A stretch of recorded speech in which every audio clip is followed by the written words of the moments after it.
and welcome to the Bookies podcast. I am Andrea Larson. I'm the Popular Services Manager at Cook Memorial Library, and I'm here with Mark Morton, who is our high school librarian. Hello. And we're here to share a few books that we have been reading and are excited about. So Mark is going to start us off with his first pick for the summer. The first book that I've read recently that I loved is Warrior Girl Unearthed by Angeline Boulley.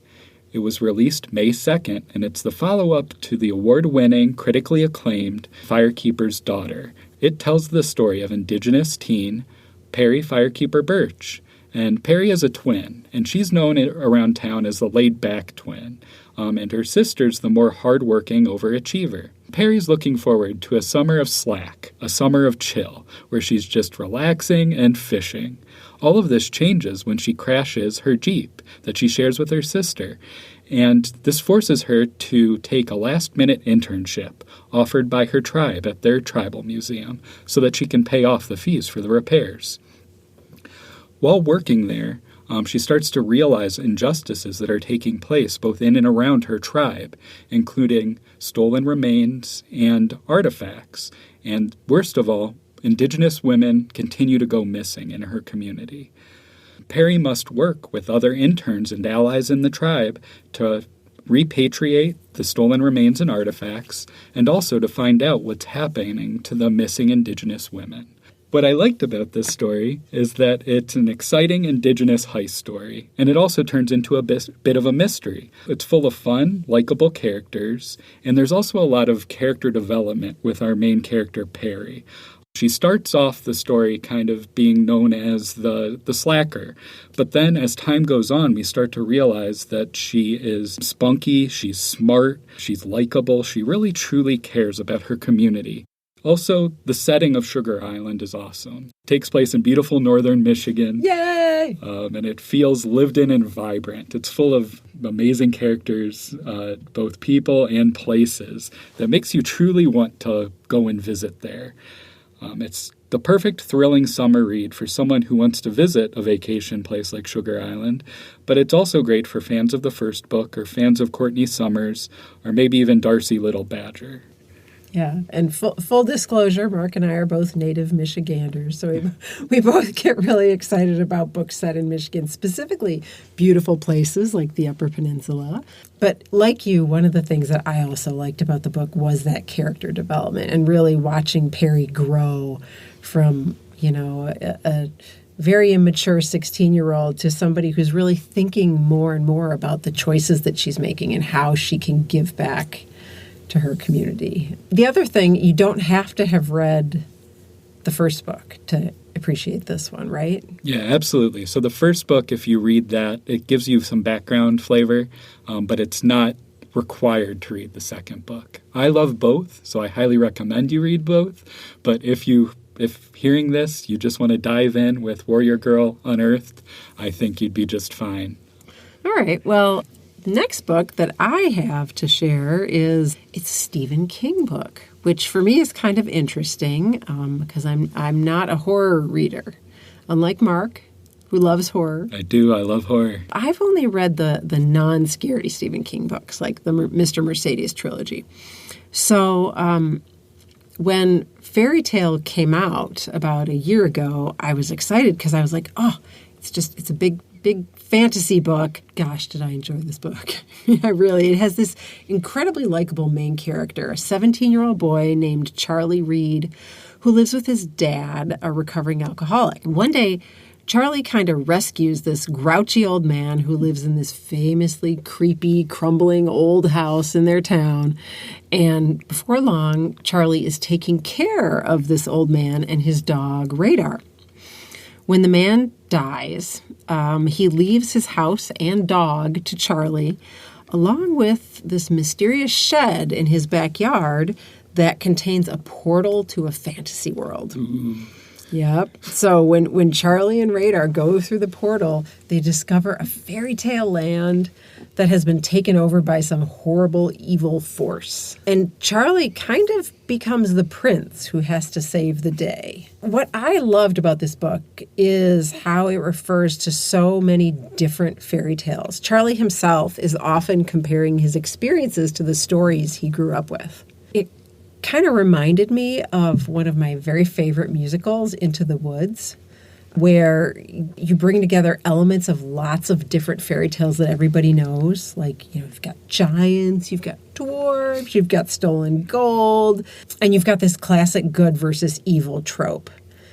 And Stephen King is just like such a master storyteller. It just magically flows. He's just amazing. Since you are a Stephen King fan, are you hearing themes, like common themes in this story that you've seen in other books? Yeah, for sure. So Stephen King, first and foremost, is a storyteller. I know that he got famous through all of his horror, and that's what he came onto the scene with. But especially in his old age, he tells great character stories. And he writes about people like you and me. Some authors write about the elite. They write about the ivory tower. Stephen King writes about the blue-collar people. And that's why his stories can be so relatable. And it seems like with this one, he goes back to the classic good versus evil. So many of his stories, whether it's The Dark Tower, whether it's The Shining, it's one person, one relatable person up against an evil. Aha. And I think everyone can relate to that. All right. What do you have next for us, Mark? Excuse me. So the second book that I read recently that I really liked is The Only One Left by Riley Sager. And this is his newest thriller, and it's set to be released June 20th. So this is a little bit of a sneak preview. The thing that I really like about Sager's work is that he likes to take old stories and spin them with modern, thrilling twists. So he has written a Hill House story with Home Before Dark.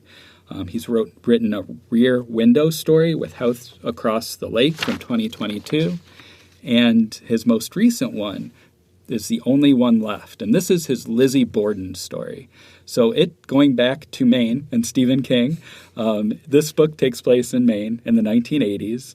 And it follows our protagonist, Kit, who's on disciplinary leave from her job as a live-in caregiver.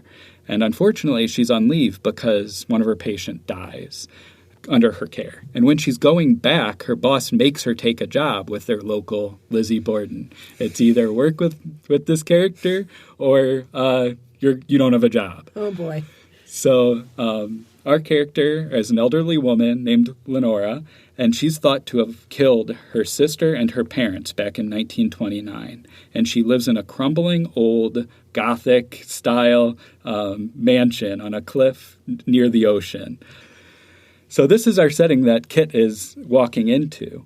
And as she moves in and as she starts to investigate the mystery of maybe what happened here, first she's afraid because obviously she's living and caring for someone who may have killed her family.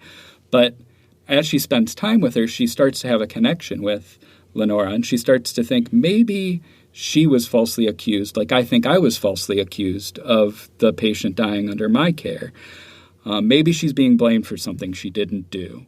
So she brings Lenora a typewriter, and she starts typing out her side of the story of what happened back in 1929 when her family died.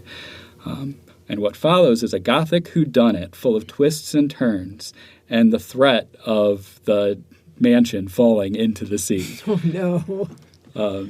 And with it, what really happened back in 1929.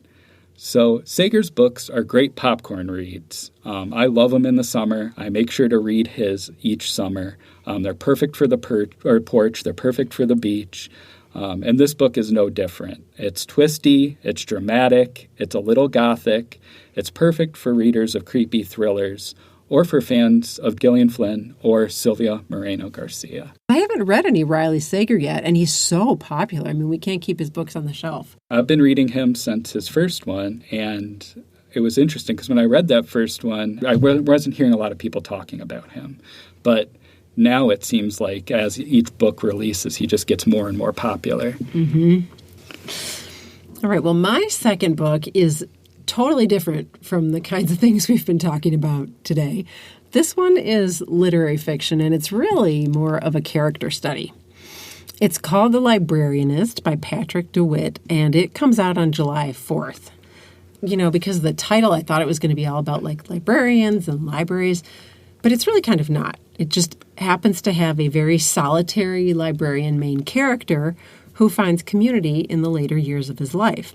So our librarian's name is Bob Comet, and throughout the book, people always ask him, what kind of name is that? Sounds like a baseball player. Yeah, it kind of sounds like it, yeah. So he worked at a small branch library in Portland, Oregon for 45 years. When we meet him in the book, he is in retirement, living a quiet life, unencumbered by family or friends. He spends his days reading and taking long walks. But he's not lonely because he's grown accustomed to this state of solitude since he got divorced over 4 decades ago. And one day he has a chance encounter with an elderly woman in a 7-Eleven. She's kind of lost and confused, but he looks at her name tag and it's got a senior center listed on it, so he walks her home. And then he finds himself kind of interested in the center, and he starts volunteering there. And after a while of, hanging out with the seniors there, he discovers, to his surprise, that he values their company. And as Bob begins to open himself up, we learn that his past was not as gray and dull as we might have assumed. We meet 20-something Bob, who is newly married and hopeful. And then we meet 11-year-old Bob, who runs away from home and has a grand adventure.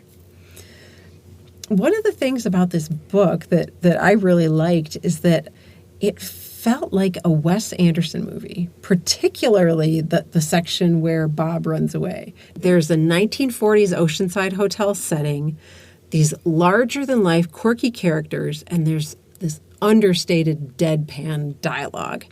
And so as I was listening to the book, because I did the audiobook, I just kept imagining this story in an Andersonian tableau.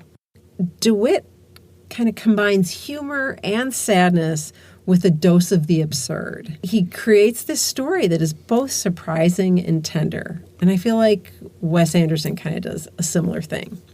So if you like Wes Anderson, or if you just like slightly eccentric literary fiction, give The Librarianist a try. That's all we have for you today, but if you want any more book suggestions, please come see us at the reference desk, either at Cook Park Library or Aspen Drive Library, or even the Lucy booth at the Farmers Market. We love visiting with people at the Lucy booth. We'll write you a prescription, a book prescription. Yeah, it's totally fun. Hopefully we'll see you soon. Happy reading. Happy summer. Bye.